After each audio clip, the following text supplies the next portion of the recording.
తెలంగాణ రాష్ట్ర ప్రభుత్వ ఉద్యోగ ఉపాధ్యాయ పెన్షనర్లకు గుడ్ న్యూస్ చెప్పింది. ఉద్యోగుల డీరెన్స్ అలవెన్స్ డిఏను 3.64% పెంచింది. పెంచిన డిఏ 2023 జనవరి 1 నుంచి వర్తిస్తుందని ఆర్థిక శాఖ ముఖ్య కార్యదర్శి సందీప్ కుమార్ సుల్తానియా ఉత్తర్వులు జారీ చేశారు. ప్రస్తుతం ప్రభుత్వ ఉద్యోగులకు డిఏ 26.39% ఇస్తుండగా తాజాగా పెంపుతో 30.03%కి చేరుతుంది. పెంచిన డిఏను జూన్ నెల వేతనంతో జూలైలో ఇవ్వనున్నారు.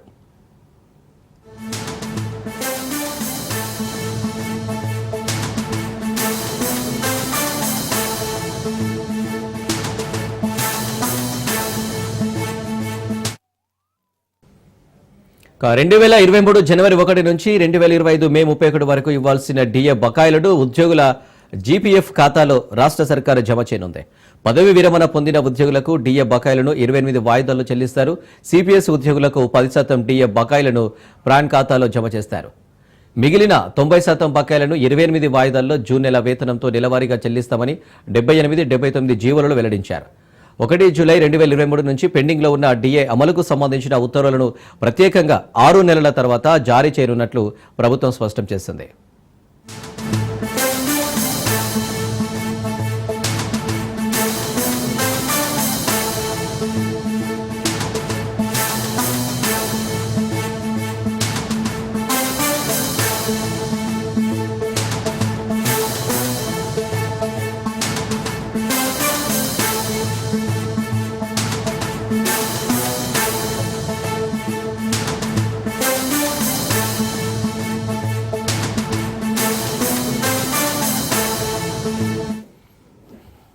రైట్, ఇక తెలంగాణ రాష్ట్ర ప్రభుత్వం ఉద్యోగ ఉపాధ్యాయ పెన్షనర్లకు గుడ్ న్యూస్ చెప్పింది. ఇక దీనికి సంబంధించి డీటెయిల్స్ మా ప్రతినిధి రాజు అందిస్తారు. రాజు, కానీ తెలంగాణ ప్రభుత్వం ప్రభుత్వ ఉద్యోగులకు రిటైర్డ్ ఉద్యోగులకు గుడ్ న్యూస్ చెప్పడం జరిగింది. టీఆర్పీని ఏదైతే గతంలో వారు ఏదైతే డిఏ ఉందో ఆ డిఏ పెంపు 3.64% పెంచుతూ నిన్న ఉత్తర్వులు జారీ చేయడం జరిగింది.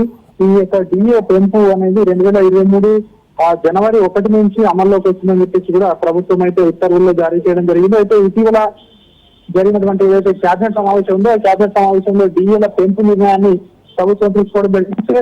2 డిఏలు ఇస్తారని చెప్పేసి ప్రభుత్వం అయితే పేర్కొంది. ఇప్పుడు ఇమీడియట్ గా 1 డిఏను, అదేవిధంగా ఇంకొక 6 నెలల్లో మరొక డిఏను ఉద్యోగులకు ఇస్తామని చెప్పేసి ప్రభుత్వం అయితే ప్రకటించడం జరిగింది. దీనికి సంబంధించి ఉద్యోగులకు ప్రకటించిన డిఏ ఏదైతే ప్రతి నెల సగటున 200 కోట్లు ప్రభుత్వానికి బర్డెన్ అవుతుందని చెప్పేసి ప్రభుత్వం భావిస్తా ఉంది. ఏడాదికి 2400 కోట్ల అదనపు భారం ఖజానాపై పడుతున్న ఉద్యోగుల సంక్షేమం కోసం ప్రభుత్వం యొక్క నిర్ణయం తీసుకుందని చెప్పి కూడా నిన్న ప్రభుత్వం అయితే ప్రకటించడం జరిగింది. ఒకవైపు పెద్ద ఎత్తున అమలు చేసినటువంటి సంక్షేమ పథకాలతో పాటు ఇక ఉద్యోగుల పెన్షనర్లకు డిఏ పెంపు అనేది ప్రభుత్వం తీసుకున్నటువంటి సహజోపేతమైన నిర్ణయంగా ప్రభుత్వ వర్గాలు అయితే చెప్తా ఉన్నాయి. దీనికి సంబంధించి ఇప్పటికే ప్రతి నెల 700 కోట్లను రిటైర్డ్ ఎంప్లాయీస్ బెనిఫిట్స్ కోసం ఖర్చు చేయాలని చెప్పేసి ప్రభుత్వం అయితే నిర్ణయం తీసుకుంది. అదేవిధంగా నిన్న ప్రకటించిన ఏదైతే డిఏ కాకుండా ఇంకా 4 డిఏలు పెండింగ్ లో ఉంటాయని చెప్పేసి ఉద్యోగ సంఘాలు ఇప్పటికే చెప్తా ఉన్నాయి. వీటిపై కూడా ప్రభుత్వం తొందరగా చర్య తీసుకుని విడుదల చేయాలని చెప్పేసి కూడా ఇప్పటికే ఉద్యోగ సంఘాలు అయితే కోరుతా ఉన్నాయి. ఏదేమైనప్పటికీ నిన్న ప్రకటించిన ఏదైతే డిఏతో ఉద్యోగ సంఘాల్లో అయితే అత్యాతిరేకాలు వ్యక్తమవుతున్నాయని చెప్పేసి కొంతమంది ఉద్యోగ సంఘాలు అయితే చెప్తా ఉన్నారు. మిగిలిన డిఏలు కూడా వీళ్ళని తొందరగా ప్రకటించాలని ఇప్పటికే ఉద్యోగ సంఘాలు అయితే ప్రభుత్వాన్ని అయితే కోరుతా ఉన్నాయని. Right Raju, thank you.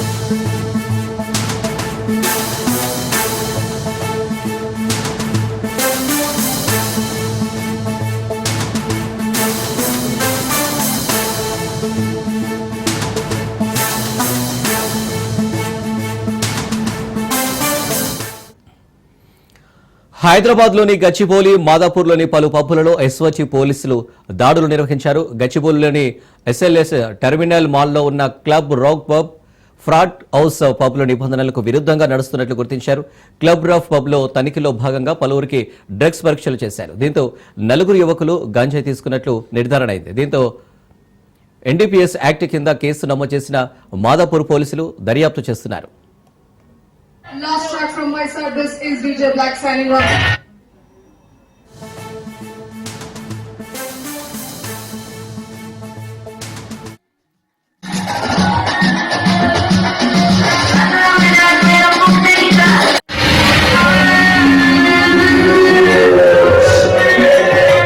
Alright, everybody. Last track from my side, this is DJ Black signing off.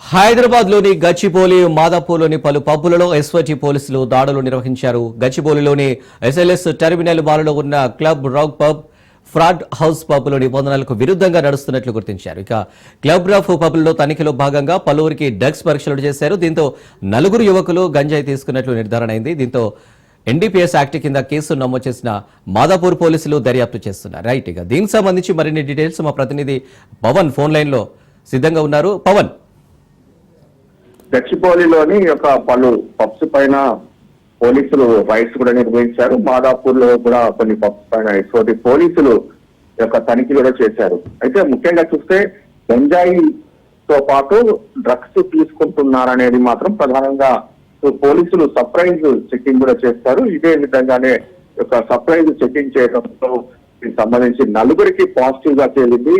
ముఖ్యంగా చూస్తే డ్రగ్స్ తీసుకోవద్దు అని చెప్పి కూడా చాలా సార్లు కూడా పోలీసులు దీనికి సంబంధించి హెచ్చరికలు జారీ చేశారు. అయితే గచ్చిబౌలిలోని ఎస్ఎల్ఎం టెర్మినల్ లో గల యొక్క పబ్స్ లో కూడా నిర్వహించారు. దీనికి సంబంధించి చూస్తే క్లబ్ హౌస్, అంతేకాకుండా ఫ్యాట్ హౌస్ సంబంధించిన పబ్లలో కూడా తనిఖీలు చేయగా నలుగురికి పాజిటివ్ వచ్చింది. అందులో ఒక డీజే ప్లేయర్ శివ అనే ఒక వ్యక్తికి కూడా పాజిటివ్ వచ్చినట్టుగా దీనికి సంబంధించి పోలీసులు ఆ ఎన్డీపీసీ యాక్ట్ కింద కూడా కేసు నమోదు చేశారు. ప్రధానంగా చూస్తే దీనికి సంబంధించి పోలీసులు మాత్రము యొక్క చెకింగ్స్ మాత్రం కొనసాగుతూనే ఉంటాయి. ఎక్కడా కూడా యొక్క డ్రగ్స్ సంబంధించిన ఆనవాళ్ళు కనిపించొద్దని చెప్పి కూడా ఇప్పటికే హెచ్చరికలు కూడా జారీ చేశారు. అయితే నలుగురిని మాత్రము అదుపులోకి తీసుకొని వారిని విచారణ కూడా కొనసాగిస్తున్నారు. రైట్ పవన్.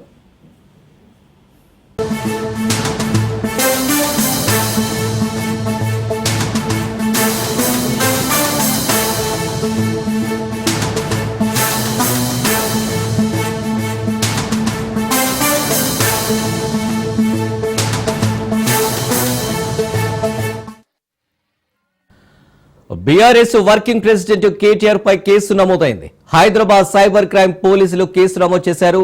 సీఎం రేవంత్ రెడ్డిపై కేటీఆర్ అనుచిత వ్యాఖ్యలు చేశారని కాంగ్రెస్ ఎమ్మెల్సీ బల్మూరి వెంకట్ ఫిర్యాదు చేశారు.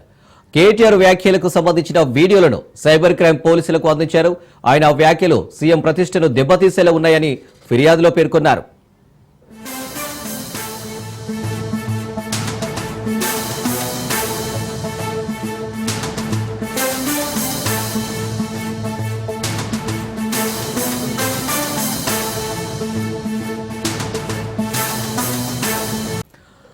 మాయదారి మత్తులో చిక్కుకొని జీవితాలను ఆగం చేసుకున్న యువత ఎంతో మంది గాంజాకు అలవాటు పడి అలవోకగా అడ్డదారులు తొక్కుతున్నారు. పల్లె పట్టణం అనే తేడా లేకుండా గంజాయి రవాణా జోరుగా సాగుతుంది. రేపటి పౌరులుగా ఎదగాల్సిన యువత పైసా మత్తులో నేరస్తులుగా మారుతున్నారు. ఏది నిజమని తెలుసుకునే వయసులో డ్రగ్ షైన్ లాగి పట్టుకొని జీవితాలను చిదిమేస్తుంది.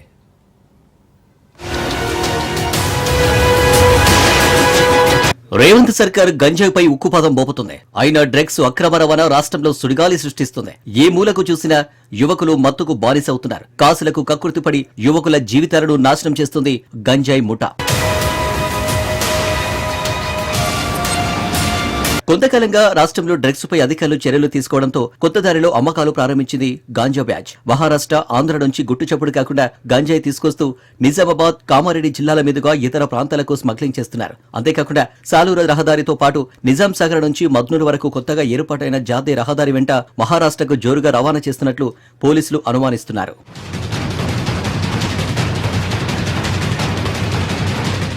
అయితే స్మగ్లర్లు గంజాయి రవాణాకు కొత్త పద్ధతిని ఎంచుకున్నారు. అటు ఆంధ్ర, ఇటు మహారాష్ట్ర నుంచి నిజామాబాద్, కామారెడ్డి జిల్లాలకు రైల్వే ద్వారా గంజాయి సరఫరా చేస్తున్నారు. నెల రోజుల్లో ఉమ్మడి జిల్లాలో సుమారు 10 లక్షలకు పైగా విలువైన గంజాయిని స్వాధీనం చేసుకున్నారు. మరోవైపు గంజాయి మాత్రమే కాకుండా ఆల్ఫా జులో వంటి ఇతర మత్తు పదార్థాలు జిల్లాలో హాట్ కేకులు అమ్ముడుపోతున్నాయి.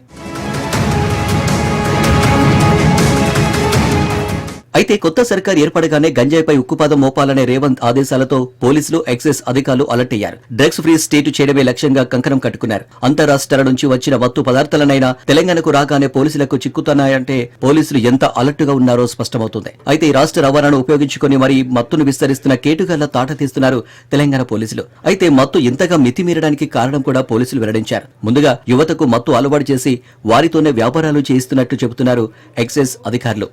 నాగవాడి ఎక్స్ప్రెస్ లో ఈ యొక్క గంజాయి రవాణా జరుగుతుందనేటువంటి సమాచారం లభించింది. దీంతో మేము ఎస్పీఎఫ్ వాళ్ళతోటి ఆర్టీఎఫ్ వాళ్ళతోటి మేము సంయుక్తంగా దాడులు నిర్వహించి ఈ యొక్క 12 కేజీల గంజాయిని స్వాధీనం చేసుకోవడం జరిగింది. దీనిపై కేసు నమోదు చేసి దర్యాప్తు చేస్తున్నాము.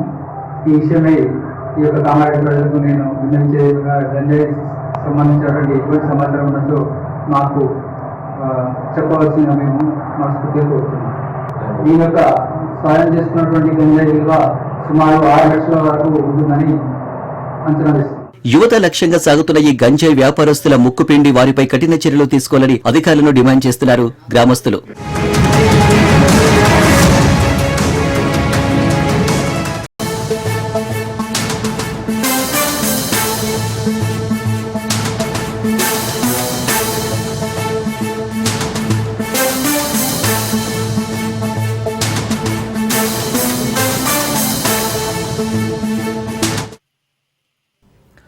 తెలంగాణకు హైదరాబాద్ వాతావరణ కేంద్రం రెయిన్ అలర్ట్ జారీ చేసింది. నైరుతి రుతుపవనాలు తిరిగి చురుగ్గా మారడంతో రాష్ట్ర వ్యాప్తంగా విస్తారంగా వర్షాలు కురుస్తున్నాయని అంటున్నారు.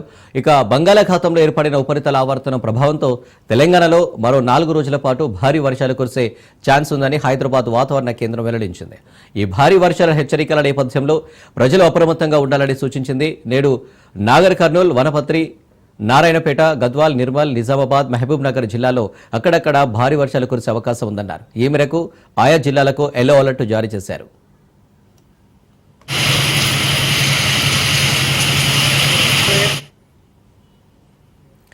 రేపు వికారాబాద్, సంగారెడ్డి, మెదక్, కామారెడ్డి, జయశంకర్, భూపాలపల్లి, ములుగు, కొత్తగూడెం జిల్లాల్లో వర్షాలు పడే అవకాశం ఉందన్నారు.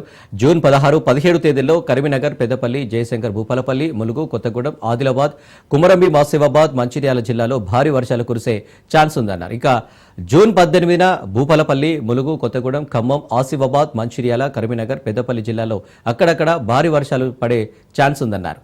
వర్షాలు కురిసే సమయంలో ఉరుములు, మెరుపులతో పాటు గంటకు 40 నుంచి 50 కిలోమీటర్ల వేగంతో బలమైన ఈదురుగాలులు వీస్తాయన్నారు. వర్షం హెచ్చరికల నేపథ్యంలో ప్రజలు తమ ప్రయాణాలను ప్లాన్ చేసుకునేటప్పుడు, బయట కార్యకలాపాల్లో పాల్గొనేటప్పుడు జాగ్రత్తలు తీసుకోవాలని సూచించారు. ఇక లోతట్టు ప్రాంతాల ప్రజలు కూడా మరింత అప్రమత్తంగా ఉండాలన్నారు.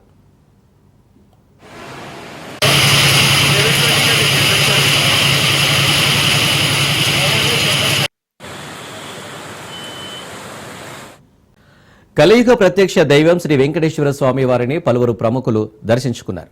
వీఐపీ విరామ సమయంలో మున్సిపల్ శాఖ మంత్రి Narayana, L and T chairman N Subrahmanyan, మాజీ మంత్రి మోపిదేవి వెంకటరమణారెడ్డి వేర్వేరుగా కుటుంబ సభ్యులతో కలిసి స్వామివారి సేవలో పాల్గొని మొక్కులు చెల్లించుకున్నారు. దర్శనానంతరం ఆలయ రంగనాయకుల మండపంలో వేద పండితులు వేదాశీర్వచనం అందించగా ఆలయ అధికారులు శ్రీవారి తీర్థప్రసాదాలు అందజేసి పట్టు వస్త్రంతో సత్కరించారు. ఇక శ్రీవారిని దర్శించుకోవడం సంతోషంగా ఉందని ఎల్ఎన్టీ చైర్మన్ ఎన్ సుబ్రహ్మణ్యన్ అన్నారు. ప్రజలు సుఖశాంతులతో ఉండాలని కోరుకున్నట్లు తెలిపారు.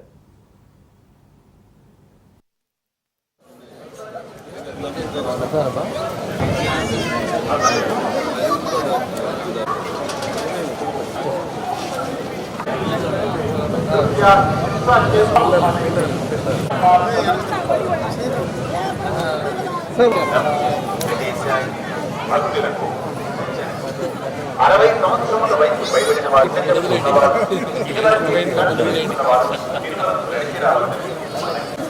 అనగా పురుషులు తెల్లని చొక్క, తెల్లని పంచ లేదా లేదా తునితో కలిగిన చుడీదార్లు మాత్రమే ధరించవచ్చు.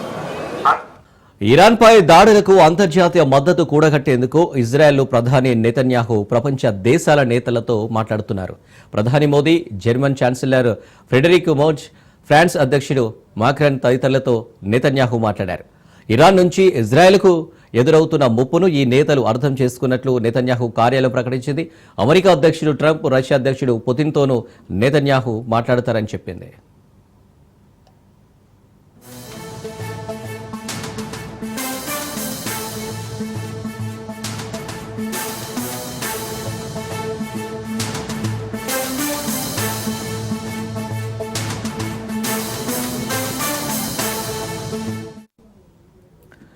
ఇరాన్ ఇజ్రాయెల్ యుద్ధ వాతావరణంపై భారత విదేశాంగ శాఖ స్పందించింది. అందులో ఇరాన్ ఇజ్రాయెల్ మధ్య తాజా పరిణామాలపై తీవ్ర ఆందోళన ఉంది. అణు స్థావరాలపై దాడుల గురించి వస్తున్న నివేదికలను గమనిస్తున్నామన్నారు. అలాగే ప్రస్తుత పరిస్థితిని సావధానంగా చర్చల ద్వారానే పరిష్కరించాల్సిన అవసరం ఉంది అని హితో పలికింది. భారత్, ఇరాన్, ఇజ్రాయెల్ రెండు దేశాలతో స్నేహపూర్వక సంబంధాలు కలిగి ఉందని, అవసరమైతే సహాయం అందించేందుకు సిద్ధంగా ఉందని స్పష్టం చేస్తుంది.